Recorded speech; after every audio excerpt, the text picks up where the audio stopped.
किया था उसमें हमने डिस्कस किया था कि अब कोई 1 to n नंबर का सपोज एडिशन करना है तो कैसे करेंगे।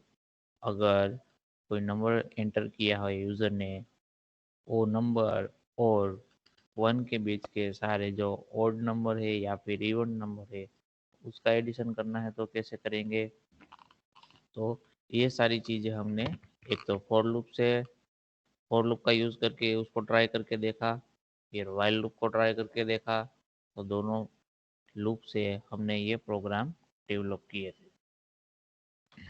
तो आज के सेशन में हम प्रोग्राम बनाएंगे फैक्टोरियल के लिए। हमें क्या करना है, कोई भी एक नंबर यूज़र एंटर करेगा तो उस नंबर का फैक्टोरियल हमें क्या करना है, फाइंड आउट करना है। तो उसके लिए प्रोग्राम का लॉजिक कैसे रहेगा। फॉर एग्जांपल हम जो इनपुट नंबर है उसको हम कोई एक वेरिएबल बोल देते हैं, n बोल देते हैं, ठीक है। तो यूज़र n की वैल्यू क्या करेगा, एंटर करेगा। सपोज एग्जांपल के तौर पे हम n की वैल्यू क्या ले रहे हैं यहाँ पर, n is equal to 5। n की वैल्यू 5 है तो हमारा आउटपुट क्या होना चाहिए। अगर हम फैक्टोरियल काउंट करते हैं तो आउटपुट क्या मिलना चाहिए हमें, 1 मल्टीप्लाई 2 मल्टीप्लाई 3 मल्टीप्लाई 4 मल्टीप्लाई 5। और इसका जो भी आंसर मिल रहा है वो हमें आउटपुट में मिलना चाहिए। तो क्या आंसर होगा इसका, 1 इंटू 2 तो 2, 2 इंटू 3 6, 6 इंटू 20 क्या होगा, 120 आंसर मिलेगा आपको, जो कि हमें मिलना चाहिए हमारे प्रोग्राम में। तो हमें क्या करना है यहाँ पर, जैसे एडिशन का टास्क था उसमें हम क्या करते थे, हर एक इटरेशन में क्या करवाते थे, जो एग्जिस्टिंग वैल्यू है उसके अंदर जो नई वैल्यू है यानी कि नेक्स्ट जो नंबर आता है कंसेक्यूटिव, उसको क्या करते थे, हम ऐड करते थे। उसकी जगह फैक्टोरियल में हमें क्या करना है, जो नेक्स्ट नंबर जनरेट होके आता है उसको हमें क्या करना है, सिंपली मल्टीप्लाई करना है। अदरवाइज जो प्रोग्राम का लॉजिक रहेगा वो क्या रहेगा, सेम टाइप का ही रहेगा। आवाज आ रही है ना सबको ठीक से। Yes sir. Yes sir. Okay, तो अभी प्रोग्राम बनाना स्टार्ट करते हैं हम। हाँ जी, किसी को डाउट है तो पूछो। तो स्टार्ट करेंगे हम इंक्लूड stdio.h, जो कि हमारी स्टैंडर्ड इनपुट आउटपुट की क्या है, लाइब्रेरी है, जिसके अंदर हमें printf और scanf के फंक्शन अवेलेबल है जो हम यूज करेंगे हमारे प्रोग्राम में। तो void main लिखेंगे। void main के बाद हम क्या करेंगे, कोई एक वेरिएबल लेंगे। फॉर एग्जांपल n वेरिएबल है हमारे पास अभी, ठीक है। उसके अंदर हम क्या करवाएंगे कि जिस नंबर का हमें फैक्टोरियल फाइंड करना है वो नंबर को क्या करवाएंगे, स्टोर करवाएंगे किसके अंदर, कैपिटल N के अंदर। फिर अगर हम फॉर लूप का यूज करते हैं तो एक जो वेरिएबल होगा i, जो कि फॉर लूप को क्या करेगा, कंट्रोल करेगा। यानी कि फॉर लूप कब एग्जिट करना है वो हम कैसे डिसाइड करेंगे, तो कि वो डिसाइड करेंगे हम वेरिएबल i की वैल्यू के बेस पर। तो अभी हम लूप लिखते हैं यहाँ पर, for i is equal to, हम इनिशियलाइज कहाँ से करेंगे, 1 से करेंगे। फिर कहाँ तक जाना है हमें, इक्वल टू n तक जाना है। और हर एक बार क्या करना है, i को 1 से क्या करना है, इंक्रीमेंट करना है। तो क्या लिखेंगे हम, i प्लस प्लस। अभी हमें एक और वेरिएबल की ज़रूरत होगी, क्यों होगी, क्योंकि हम जो फैक्टोरियल का आंसर है वो किसी एक वेरिएबल में स्टोर करवाएंगे। फॉर एग्जांपल फैक्ट ले लेता हूँ मैं, और इसको मैं इनिशियलाइज कहाँ से करूँगा, 1 से। क्योंकि कोई भी नंबर को आप 1 से मल्टीप्लाई करोगे तो आंसर क्या रहेगा, वो नंबर ही रहेगा। जैसे कि एडिशन के टाइम पे हमने सम इक्वल टू क्या लिया था, 0 लिया था। क्यों, क्योंकि कोई भी नंबर है उसमें आप 0 ऐड करोगे तो वो नंबर की वैल्यू चेंज नहीं होगी, सेम ही रहेगी। अगर मल्टीप्लिकेशन के फॉर्म में आप 0 लेंगे तो क्या हो जाएगा, आंसर उसका 0 हो जाएगा। तो इसलिए हम क्या करेंगे, यहाँ पर हमारा जो फैक्ट वेरिएबल है उसकी वैल्यू हम क्या इनिशियलाइज करेंगे, 1 से इनिशियलाइज करेंगे। समझ में आ रहा है सबको यहाँ तक? Yes sir. Yes sir. तो अभी हमने फॉर लूप लिखा है। फॉर लूप में आई की वैल्यू हमने कहाँ से इनिशियलाइज की है? 1 से की हुई है। और आई की वैल्यू कहाँ तक जाएगी? n नंबर तक जाएगी। फॉर एग्जांपल n की वैल्यू यहाँ पर क्या है? 5 है। ठीक है, हमने तो एग्जांपल के तौर पे लिया, उसमें n की वैल्यू 5 है। तो फॉर लूप कितनी बार एग्जीक्यूट होगा, कोई बता सकता है? 5 टाइम्स होगा ऑब्वियसली। ठीक है, क्योंकि हमने 1 से स्टार्ट किया है। और कहाँ तक जाएंगे हम?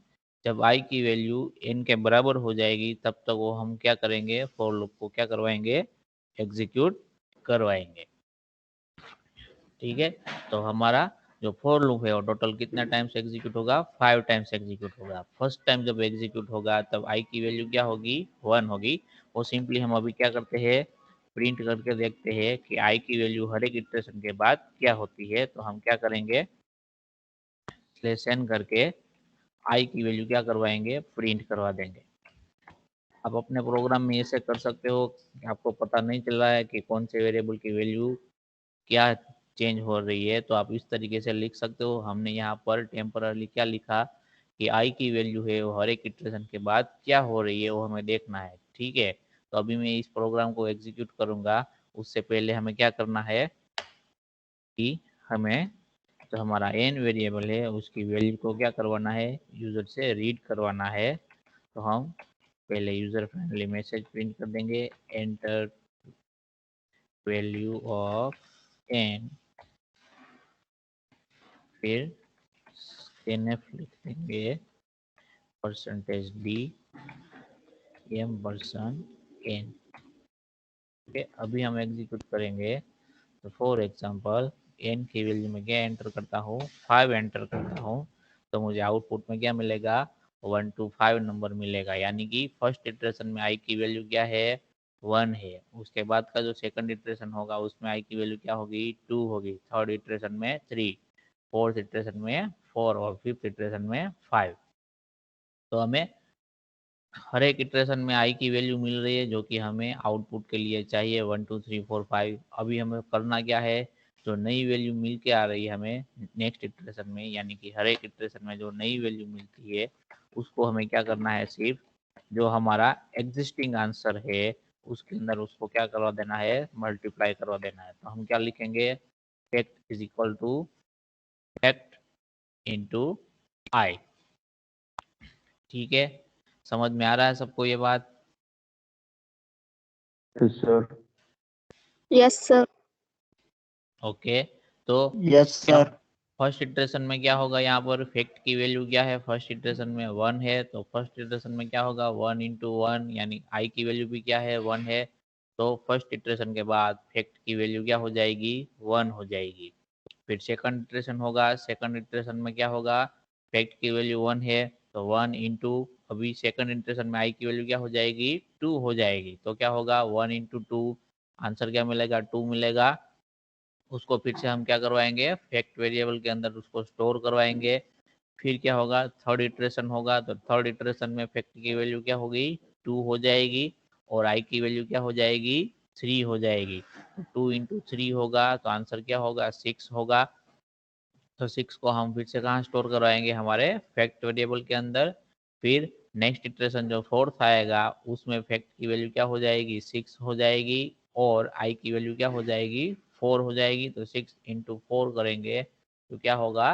24 आएगा। और जो भी आंसर होगा वो कहाँ पे स्टोर होगा? आपका फैक्ट वेरिएबल के अंदर। फिर नेक्स्ट इटरेशन आएगा, फिफ्थ इटरेशन में आई की वैल्यू क्या हो जाएगी? 5 हो जाएगी। तो फैक्ट की वैल्यू क्या होगी? 24 इंटू 5, तो आंसर क्या होगा? 120। उसके बाद आई की वैल्यू क्या होगी? इंक्रीमेंट होगी। फिर से जाएगा लूप में कंडीशन चेक करने के लिए। यहाँ पर सिक्स इटरेशन यानी कि जो छठवा इटरेशन होगा उसमें क्या होगा? हमारा ये आई लेस देन और इक्वल टू एन का कंडीशन क्या होगा? फॉल्स होगा। तो कंडीशन फॉल्स होगा तो हमारा लूप क्या हो जाएगा? एग्जिट हो जाएगा। तो लूप एग्जिट हो जाएगा मतलब हमारा जो टास्क था वो हमने क्या कर दिया था? कंप्लीट परफॉर्म हो चुका है। तो हमें क्या करना है, सिंपली यहाँ पर मैसेज प्रिंट कर देना है और हमारा जो फैक्ट वेरिएबल है उसकी वैल्यू को क्या कर देना है, हमें प्रिंट कर देना है। तो फैक्टोरियल इज इक्वल टू करके हम क्या कर देंगे यहाँ पर %d और किसको प्रिंट करवाएंगे हम, फैक्ट वेरिएबल को। ठीक है, समझ में आ रहा है सबको?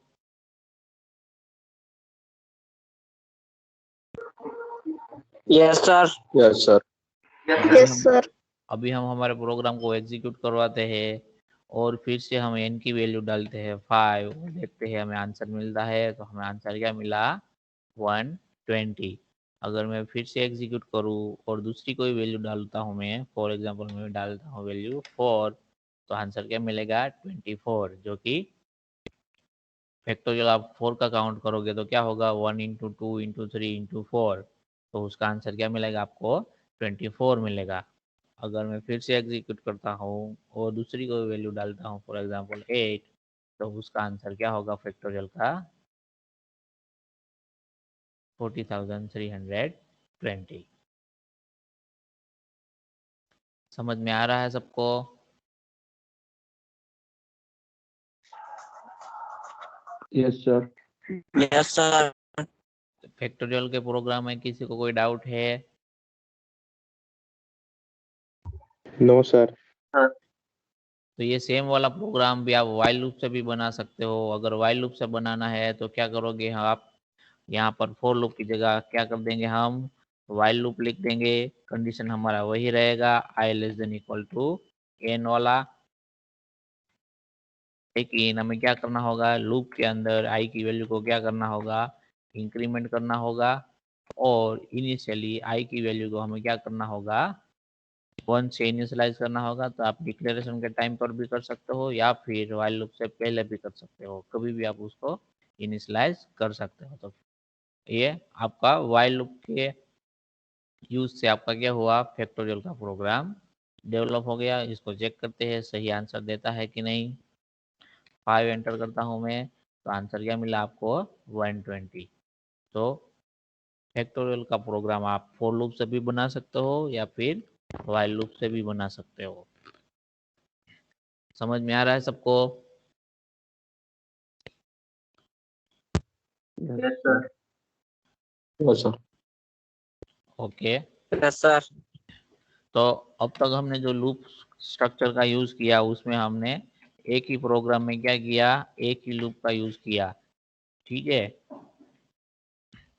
अभी हमें क्या करना है कि नेस्टेड लूप का यूज करना है, यानी कि एक जो लूप होगा उसके अंदर दूसरा लूप हम क्या करेंगे, लिखेंगे। जैसे हम इफ स्टेटमेंट में करते थे, यानी कि एक जो इफ स्टेटमेंट था उसके अंदर क्या लिखते थे, हम दूसरा इफ स्टेटमेंट लिखते थे, तो उसको क्या बोलते थे, नेस्टेड इफ स्टेटमेंट बोलते थे। ठीक उसी तरह अगर एक लूप के अंदर आपने दूसरा लूप लिखा है तो आप इसको क्या बोलेंगे, नेस्टेड लूप बोलेंगे। ठीक है, नेस्टेड लूप कंसेप्ट कब यूज होगा, जब हम क्या करेंगे, एरे मल्टी डायमेंशनल एरे को स्टडी करेंगे, तभी आपको जरूरत होगी किसकी, नेस्टेड लूप की। ठीक है, तो इसके पहले हम देख लेते हैं कि अभी हमें एरे के अलावा नेस्टेड लूप का यूज कैसे कर सकते हैं। तो कि कोई भी पिरामिड टाइप की आपको पैटर्न क्या करनी है, ड्रॉ करनी है आउटपुट में, तो आप क्या कर सकते हो, नेस्टेड लूप का यूज कर सकते हो। तो हम प्रोग्राम बनाएंगे किसके लिए, कि हमें जो आउटपुट है वो कुछ इस तरीके का चाहिए। कैसा, क्योंकि जो फर्स्ट रो हो उसमें क्या प्रिंट हो, 1 प्रिंट हो। फर्स्ट रो में क्या प्रिंट हो, 1 प्रिंट हो। उसके बाद का जो सेकंड रो है उसमें क्या प्रिंट हो, 1 और स्पेस रख के 2। फिर थर्ड रो है उसमें क्या प्रिंट हो, 1 2 3। फिर फोर्थ रो है उसमें क्या प्रिंट हो, 1 2 3 4। फिफ्थ रो में क्या प्रिंट होना चाहिए, 1 2 3 4 एंड 5। सपोज आपको कुछ इस तरीके का आउटपुट है उसको डिस्प्ले करवाना है, तो उसके लिए हम क्या प्रोग्राम लिखेंगे। तो इस प्रोग्राम में हम किसका यूज करेंगे, कि हम यूज करेंगे नेस्टेड फॉर लूप का। यानी कि एक फॉर लूप लिखी है, उसके अंदर हम क्या करेंगे, दूसरा फॉर लूप यूज करेंगे। तो इसको आप ठीक तरह से देखो तो ये क्या होगा, 5x5 का क्या हुआ, आपका बॉक्स हुआ। ये फर्स्ट रो हुई आपकी, फिर ये second row, third row, fourth row and fifth row. फिर ये first column, second column, third column, fourth અને फिफ्थ कॉलम। आपका 5 कॉलम है और 5 क्या है, रो है। तो ये आप हम क्या करेंगे, दो फॉर लूप का यूज करेंगे। जो एक फॉर लूप होगा वो किसको कंट्रोल करेगा, हमारे रो को कंट्रोल करेगा, और दूसरा फॉर लूप होगा वो हमारी कॉलम को कंट्रोल करेगा। ठीक है, समझ में आ रहा है सबको? Yes sir. Yes, sir. अभी हम उसको प्रोग्राम बनाएंगे और देखेंगे कि हर एक फॉर लूप के जरिए हम रो को कैसे कंट्रोल कर सकते हैं और कॉलम को कैसे कंट्रोल कर सकते हैं।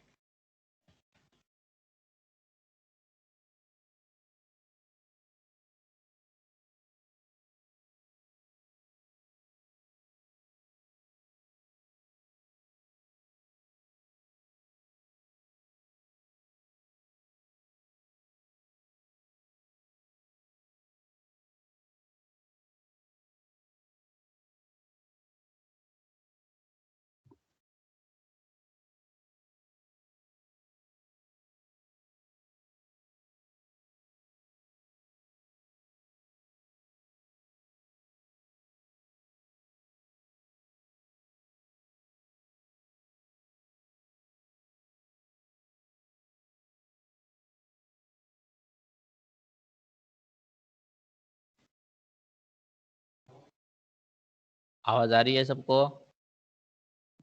Yes sir. Yes sir. Okay, तो हम क्या डिस्कस कर रहे थे कि अगर हमें एक फॉर लूप का यूज करना है तो हमें कंट्रोलिंग वेरिएबल कितने चाहिए, एक चाहिए। तो हमारे प्रोग्राम में हम क्या कर रहे हैं, दो फॉर लूप का यूज कर रहे हैं। तो हमें कितने कंट्रोलिंग वेरिएबल चाहिए, दो चाहिए, कि दोनों फॉर लूप के लिए अलग अलग। तो हम आई और जे का यूज करेंगे। ठीक है, किसका यूज करेंगे हम, आई और जे का। आई है वो हम फॉर एग्जांपल किसके लिए लिखेंगे, हम रो के लिए लिखेंगे, और जे है वो किसको कंट्रोल करेगा, कॉलम को कंट्रोल करेगा। आई कंट्रोल्स रो, ठीक है, and J control columns. Columns को कंट्रोल करने के लिए हम क्या वेरिएबल यूज करेंगे, जे का यूज करेंगे। तो अभी हम स्टार्ट कहाँ से करेंगे, रो से स्टार्ट करेंगे। फर्स्ट रो से हम क्या करेंगे, वन बाय वन रो को क्या करते जाएंगे, प्रिंट करते जाएंगे। ठीक है, तो फर्स्ट रो में आपको कितनी कॉलम चाहिए, एक कॉलम चाहिए। ठीक है, सेकंड रो में कितनी कॉलम चाहिए आपको, दो कॉलम चाहिए। फिर थर्ड रो में कितनी कॉलम चाहिए आपको, तीन कॉलम चाहिए। तीन। फोर्थ में कितनी चाहिए, फोर कॉलम चाहिए। फोर। और फिफ्थ रो में कितनी कॉलम चाहिए, फाइव कॉलम फाइव। चाहिए। तो इससे आप अंदाजा, आपको कुछ आइडिया आ रहा है कि फर्स्ट रो में जे की मैक्सिमम वैल्यू क्या होगी। जे हमारा किसको, जे किसको कंट्रोल करता है, कॉलम को कंट्रोल करता है। तो फर्स्ट रो में जे की मैक्सिमम वैल्यू क्या होनी चाहिए, क्या होनी चाहिए, वन। वन होनी चाहिए। ठीक है, क्योंकि हमारे कितनी कॉलम की रिक्वायरमेंट है, वन कॉलम की रिक्वायरमेंट है। फिर सेकंड रो में जे की वैल्यू क्या होगी, two. Two, yes correct. Third row में थ्री, फोर्थ रो में थ्री। फोर, फिफ्थ रो में फाइव। ठीक है, यानी कि जे की मैक्सिमम वैल्यू हर एक रो में कितनी होगी, कि वो नंबर ऑफ रो कौन सी है उसके अकॉर्डिंग। तो नंबर ऑफ रो हम किस नंबर ऑफ रो किससे हम नोटिफाई करते हैं यहाँ पर, यानी कि रो वाली जो हमारी फॉर लूप है उसको कौन कंट्रोल करता है, हमारा आई वेरिएबल। यानी कि हर एक जो आपका क्या है रो है उसमें हमारे कॉलम की वैल्यू किसके बराबर होगी, मैक्सिमम आई के बराबर। समझ में आ रहा है सबको? अभी हम प्रोग्राम लिखते हैं तो आपको ज्यादा आइडिया आएगा। हम आउटर लूप लिखेंगे और इनर लूप लिखेंगे, ठीक है। जो आउटर लूप किसको बोलेंगे, जो हमारी बाहर की जो फॉर लूप होंगी उसको हम क्या बोलेंगे, आउटर लूप बोलेंगे। और जो हमारा एक फॉर लूप है उसके अंदर दूसरा फॉर लूप लिखेंगे उसको हम क्या बोलेंगे, इनर फॉर लूप बोलेंगे। तो जो हमारा आउटर फॉर लूप है वो किसको कंट्रोल करेगा, हमारे नंबर ऑफ रो को, ठीक है। तो हमें क्या लिखना है, कंडीशन यहाँ पर आपको कितनी रो चाहिए, 1 2 3 4 5 रो चाहिए, ठीक है। तो हमने 1 से स्टार्ट किया, तो कहाँ तक लिखूंगा मैं कंडीशन, यहाँ पर क्या लिखूंगा, आई लेस देन और इक्वल टू 5, क्योंकि हमें कितनी रो चाहिए, 5 रो चाहिए। और हर एक इटरेशन में हम क्या करेंगे, रो को इंक्रीमेंट करेंगे, यानी कि आई की वैल्यू को क्या करेंगे, इंक्रीमेंट करेंगे।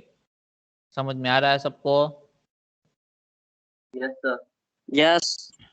अभी जो हमारा दूसरा फॉर लूप है, यानी कि जो कॉलम को कंट्रोल करने वाला फॉर लूप है, वो लिखेंगे हम हमारे रो के अंदर। तो j इज इक्वल टू हम कहाँ से स्टार्ट करेंगे, 1 से स्टार्ट करेंगे, क्योंकि हमें प्रिंट क्या करवाना है, फर्स्ट टाइम 1 प्रिंट करवाना है, उसके बाद 1 2, फिर 1 2 3, फिर 1 2 3 4, फिर 1 2 3 4 5, ठीक है। तो 1 से स्टार्ट करेंगे, लेकिन कंडीशन है हमें मैक्सिमम कहाँ तक जाना है, कोई बता सकता है? मैं यहाँ पर क्या लिखूंगा, 5 5 5 5 5 ए प्लस प्लस। अब हम क्या करेंगे, प्रिंट करवाएंगे, किसको प्रिंट करवाएंगे, तो कि हम प्रिंट करवाएंगे किसको, जे को प्रिंट करवाएंगे, ठीक है। तो फर्स्ट टाइम जब आई की वैल्यू क्या होगी, 1 होगी, यानी कि फर्स्ट रो होगी, तब हमें क्या करना है, एक ही 1 को ही प्रिंट करना है, ठीक है। तो आई की वैल्यू 1 होगी तो कंडीशन चेक होगा 1 लेस देन और इक्वल टू 5, तो कंडीशन क्या होगा, ट्रू होगा। तो ट्रू होगा तो जो हमारा फॉर लूप का बॉडी है, यानी कि आउटर लूप का बॉडी के अंदर हमने क्या लिखा है, इनर फॉर लूप लिखा है, तो हमारा इनर फॉर लूप क्या होगा, एग्जीक्यूट होगा। तो इनर फॉर लूप में क्या लिखा हमने कि j is equal to 1 2 j less than equal to 5। और हमने ये जो इनर फॉर लूप है उसके बॉडी में क्या करवाया, हमने प्रिंट करवाया है, क्या प्रिंट करवाया है, j की वैल्यू। तो क्या प्रिंट होगा, फर्स्ट इटरेशन में 1 प्रिंट होगा, फिर सेकंड इटरेशन में क्या होगा, 2 होगा, थर्ड में 3, फोर्थ में 4, और फिफ्थ इटरेशन में क्या होगा, 5 प्रिंट होगा। लेकिन हमें क्या करना है, अगर i की वैल्यू 1 है, यानी कि फर्स्ट रो की बात कर रहे हैं, तो हमें सिर्फ 1 को ही प्रिंट करवाना है।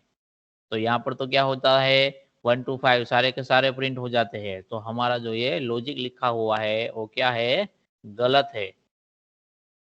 तो किसी और को कोई आइडिया आ रहा है कि हमें यहाँ पर क्या लिखना चाहिए, ये कंडीशन क्या लिखनी चाहिए? मैं फिर से आपको हिंट देता हूँ कि फर्स्ट रो है, तभी हमें क्या करना है, प्रिंट सिर्फ 1 प्रिंट करना है, यानी कि 1 कॉलम की रिक्वायरमेंट है। तो यहाँ पर i की वैल्यू क्या होगी, 1 होगी, और j की वैल्यू क्या होगी, 1 होगी।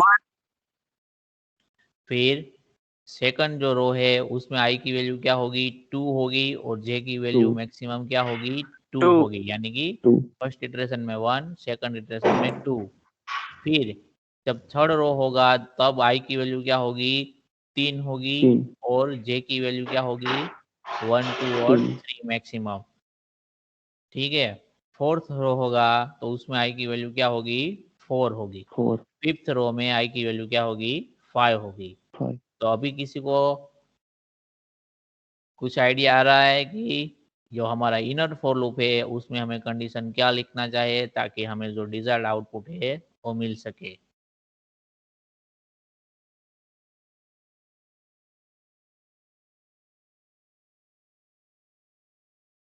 फर्स्ट रो है तो उसमें j की मैक्सिमम वैल्यू क्या है, 1 है।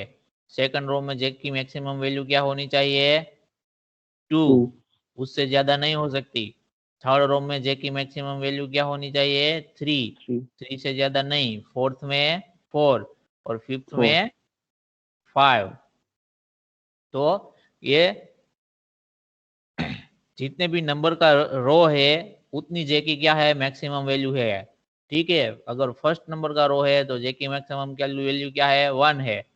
अगर सेकंड नंबर का रो है तो जे की मैक्सिमम वैल्यू क्या है? 2 है। थर्ड नंबर का है तो जे की मैक्सिमम वैल्यू क्या है? 3 है। और जो हमारा रो है उसको कंट्रोल कौन करता है? तो कि आई वेरिएबल करता है। तो हर एक रो में जे की मैक्सिमम वैल्यू क्या होगी? आई के बराबर होगी। फर्स्ट में क्या होगी? 1 होगी, सेकंड में 2 होगी, थर्ड में 3 होगी। समझ में आ रहा है सबको? Yes, sir. जे की मैक्सिमम वैल्यू कितने के बराबर होगी? कि जितनी नंबर का वो रो है उतने बराबर। तो नंबर ऑफ रो को कंट्रोल कौन कर रहा है? हमारा आई वेरिएबल। तो जे की मैक्सिमम वैल्यू कौन किसके बराबर होनी चाहिए? आई के बराबर होनी चाहिए। आई के बराबर। समझ में आ रहा है सबको? तो यस अब सर। क्या होगा? जब आई की वैल्यू क्या होगी? 1 होगी। ठीक है, तो यह कंडीशन क्या होगा? आपका ट्रू होगा। कंडीशन ट्रू होगा तो जो इनर फॉर लूप है हमारा वो एग्जीक्यूट होगा। उसमें क्या होगा? जे की वैल्यू क्या है? 1 से इनिशियलाइज होगी। फिर क्या होगा? जे लेस देन और इक्वल टू आई, यानी कि जे की वैल्यू भी क्या है? 1 है और आई की वैल्यू भी क्या है? 1 है। 1, तो कंडीशन ट्रू होगा कि false? 1 less than equal to 1 true true होगा। तो क्या होगा? ये होगा। बॉडी जो इनर फॉर लूप का बॉडी है वो एग्जीक्यूट होगा। उसमें हमने क्या लिखा है कि प्रिंट एफ, यानी कि जे की वैल्यू को हम क्या करवाते हैं? प्रिंट करवाते हैं। और जे की वैल्यू क्या है? 1 है। तो 1 क्या होगा? प्रिंट होगा। उसके बाद क्या होगा? जो इनर लूप है उसमें जे की वैल्यू क्या होगी? इंक्रीमेंट होगी और फिर से कंडीशन चेक होगा। इंक्रीमेंट होके क्या हो जाएगी? जे की वैल्यू 2 हो जाएगी। कंडीशन 2, चेक होगा 2, कि 2 लेस देन इक्वल टू आई की वैल्यू क्या है? 1 है। तो कंडीशन क्या होगा? यहाँ पर फॉल्स होगा। तो कंडीशन फॉल्स होगा तो ये जो for loop inner for loop है वो क्या हो जाएगा? एग्जिट हो जाएगा। और फिर से जो आउटर फॉर लूप है यानी कि रो वाला जो है उसमें आई की वैल्यू क्या होगी? इंक्रीमेंट होगी। अभी आई की वैल्यू क्या हो जाएगी? 2 हो जाएगी। तो 2 less than equal to 5 condition क्या होगा आपका? ट्रू होगा। तो ट्रू कंडीशन ट्रू होगा तो जो इनर फॉर लूप है वो क्या होगा? फिर से एग्जीक्यूट होगा। अभी यहाँ पर जे की वैल्यू 1 से ही स्टार्ट होगी फिर से। ठीक है, क्यों? क्योंकि हमने इनिशियलाइज किया है फिर से उसको, जे को फिर से 1 से इनिशियलाइज किया है। तो इसलिए उसकी वैल्यू कहाँ से स्टार्ट होगी? फिर से 1 से स्टार्ट होगी। और कंडीशन चेक होगा कि 1 less than equal to 2। Yes, condition true. तो जे की वैल्यू प्रिंट होगी 1। फिर जे क्या होगा? इंक्रीमेंट होगा। अब जे की वैल्यू क्या हो जाएगी? 2। तो 2 less than equal to 2। Yes, condition true. तो क्या होगा? प्रिंट जे की वैल्यू प्रिंट होगी जो कि 4, क्या है? 2 है। तो सेकंड रो में क्या प्रिंट होगा आपका? 1 और 2। ठीक है, तो आपको वह एक रो कंप्लीट होने के बाद जो दूसरी रो है उसको क्या करना है? नेक्स्ट लाइन से प्रिंट करना है। तो आपका एक रो कब कंप्लीट होता है? जब ये फॉर लूप एग्जीक्यूट, जो इनर फॉर लूप है वो एग्जीक्यूट होके उसके बाद आपका क्या होता है? एक रो कंप्लीट होता है। तो उसके बाद हम क्या करेंगे कि एक रो कोई भी कंप्लीट होने के बाद दूसरा जो भी कोड है वो हम कहाँ से, यानी कि दूसरा दूसरा जो भी मैसेज हमें प्रिंट करना है या फिर कोई भी नंबर प्रिंट करना है वो कहाँ से करना है? नेक्स्ट लाइन से करना है। तो हम सिंपली क्या लिख देंगे? /n कर देंगे, ताकि उसके बाद का जो भी मैसेज प्रिंट हो या फिर नंबर प्रिंट हो, इन शॉर्ट कोई भी आउटपुट प्रिंट हो, कहाँ से स्टार्ट हो? नेक्स्ट लाइन से स्टार्ट हो। तो अभी हम क्या करते हैं? इस प्रोग्राम को एग्जीक्यूट करके देखते हैं और देखते हैं कि आउटपुट हमें मिल रहा है सही से या फिर नहीं। तो देखो आउटपुट में हमें क्या मिला? फर्स्ट रो में 1 लिखा हुआ, सेकंड रो में 1 2, थर्ड रो में 1 2 3, फोर्थ में 1 2 3 4 5 और फिफ्थ में 1 2 3 4 5। 5, समझ में आ रहा है सबको? Yes sir. Yes, sir. तो ये हमने क्या किया था? फिक्स 5 नंबर के लिए ही लिया था। अगर हमें इसको क्या करना है? कोई भी नंबर के लिए बनाना है तो हम क्या करेंगे, यहाँ पर कोई एक वेरिएबल लेंगे, n लेंगे फॉर एग्जांपल, और क्या करवाएंगे, n की वैल्यू को क्या करवाएंगे, यूजर से गेट करवाएंगे कि एंटर, क्या करवाएंगे, नंबर ऑफ रोज, यानी कि आपको कितनी रो चाहिए वो आप एंटर करो। ठीक है, फिर क्या करेंगे, उसको रीड कर लेंगे। रीड करने के लिए क्या यूज करेंगे, हम स्कैनफ का यूज करेंगे।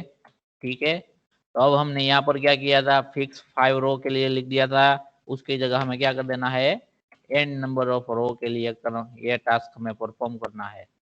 समझ में आया सबको, ये मॉडिफिकेशन किया कैसे? Yes sir. पहले हमारा Yes, प्रोग्राम sir. पहले हमारा प्रोग्राम था वो फिक्स था कि 5 रोज के लिए ही हम उसको परफॉर्म कर सकते थे। अभी हमने उसको क्या कर दिया, वेरिएबल कर दिया, यानी कि n की वैल्यू जो भी डालेगा उसके अकॉर्डिंग हमारा आउटपुट प्रिंट होके आएगा। अभी मैं n की वैल्यू क्या डालता हूँ, 3 डालता हूँ, तो आउटपुट में क्या मिला हमें, 3 रो मिले। फर्स्ट रो में 1 1 2 1 2 3। ठीक है, अगर मैं और एक ज्यादा डालता हूँ, नंबर ऑफ रो में कितनी डालता हूँ, 8 डालता हूँ, तो मुझे इस तरीके से पिरामिड आपको क्या होगा, जनरेट होके मिलेगा। समझ में आ रहा है सबको? Yes, sir. Yes, sir. Yes, sir. Yes, sir. इसमें किसी को कोई डाउट है तो बोलो अभी।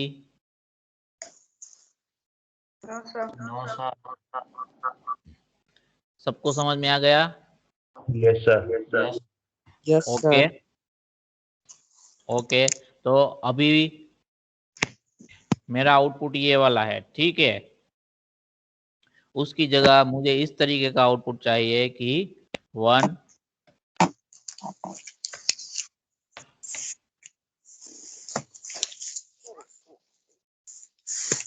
फिर 2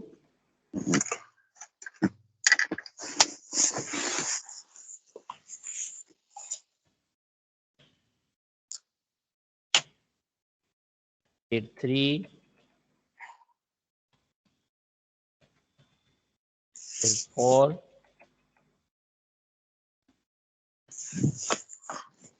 फिर 5। इस तरीके का आउटपुट मुझे चाहिए जो मैंने यहाँ पर लिखा हुआ है राइट साइड में आपका। तो फर्स्ट रो में क्या प्रिंट होना चाहिए, 1 प्रिंट होना चाहिए। सेकंड रो में क्या होना चाहिए, प्रिंट 2 प्रिंट होना चाहिए, लेकिन कितनी बार, 2 बार। थर्ड रो में 3 प्रिंट होना चाहिए, लेकिन 3 बार।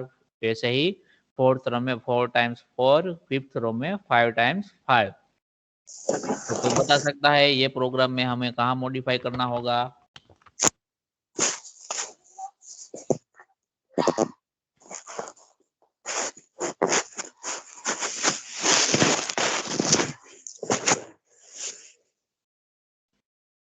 ये जो हमारा प्रोग्राम है उसमें हम कहाँ पर मॉडिफिकेशन करेंगे तो हमें हमारा जो डिजायर्ड आउटपुट है वो मिल सकता है।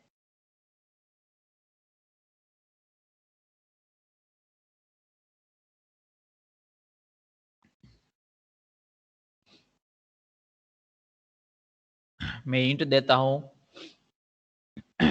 फर्स्ट रो में हम क्या करवा रहे हैं, 1 प्रिंट करवा रहे हैं।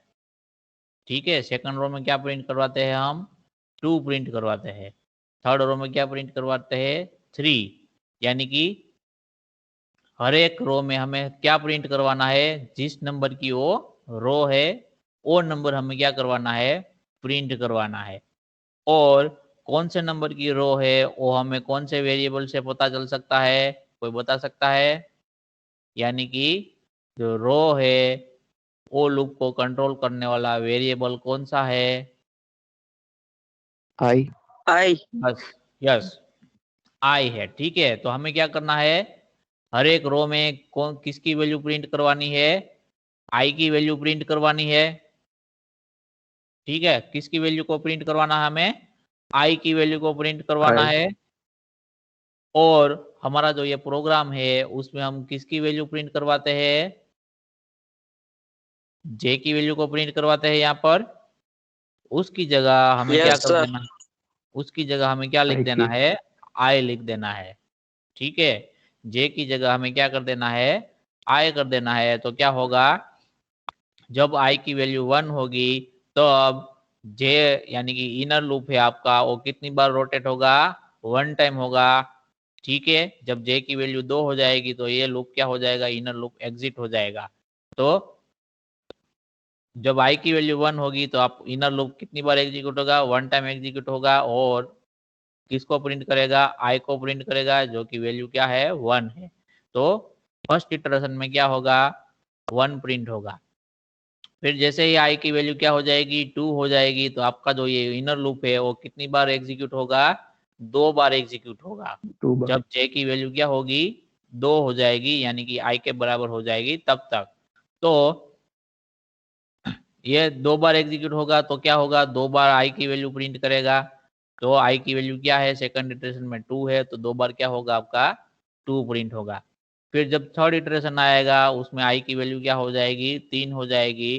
तो आपका जो इनर लूप है वो कितनी बार एग्जीक्यूट होगा, 3 बार एग्जीक्यूट होगा। और किसको प्रिंट करेगा, वो आई की वैल्यू। फिर नेक्स्ट इटरेशन में आई की वैल्यू क्या हो जाएगी, 4 हो जाएगी। और आपका जो इनर लूप है वो कितनी बार एग्जीक्यूट होगा, 4 टाइम्स एग्जीक्यूट होगा। और वो टास्क कौन सा करेगा कि वो आई की वैल्यू को प्रिंट करेगा कितनी बार, 4 टाइम्स, जो कि क्या है, आई की वैल्यू क्या है फोर्थ इटरेशन में 4। ठीक उसी तरह फिफ्थ इटरेशन में क्या होगा, 5 टाइम्स 5 प्रिंट होगा। ठीक है, तो अभी हम इसको एग्जीक्यूट करके देखते हैं कि सही से आंसर मिलता है कि नहीं। तो अभी नंबर ऑफ रो में क्या एंटर करता हूँ, 5 एंटर करता हूँ, तो मुझे आंसर क्या मिला, फर्स्ट रो में 1, सेकंड में 2, थर्ड में 3 बार 3, फोर्थ में 4 टाइम्स 4, और फिफ्थ में 5 टाइम्स 5। तो अगर मैं नंबर ऑफ रो चेंज करता हूँ, फॉर एग्जांपल मैं 3 एंटर करता हूँ, तो क्या होगा, तो 3 रो के लिए हमें पिरामिड जनरेट होके आएगा। और अगर मैं 8 एंटर करता हूँ तो 8 नंबर के लिए हमें जो पिरामिड है वो हमें जनरेट होके मिलेगा। समझ में आ रहा है सबको? Yes sir. Yes sir. ये यस सर। ओके, ये प्रोग्राम में किसी को कोई डाउट है तो अभी पूछो।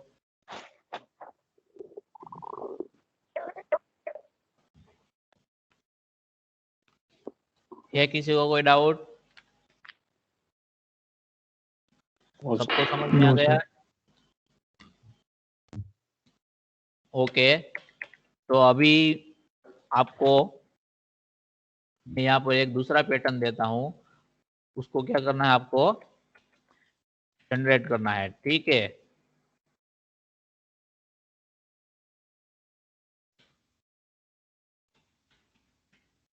पैटर्न कुछ इस तरीके का है, 1 2 3 4, 1 2 3, फिर 1 2, और फिर 1। जो हमारा फर्स्ट पिरामिड था उसका क्या है, अपोजिट है। तो फर्स्ट रो में आपको क्या करना है, 1 to 5 प्रिंट करना है। फिर सेकंड रो में 1 to 4, थर्ड में 1 to 3, फोर्थ में 1 2, और फिफ्थ में 1 प्रिंट करना है। आपको इस तरीके का आउटपुट मिले उसके लिए आपको क्या करना है, प्रोग्राम बनाना है। समझ में आया सबको? Yes sir. तो ये प्रोग्राम आपको खुद से बनाना है। ठीक है, ये प्रोग्राम क्या करना है, आपको खुद से बनाना है।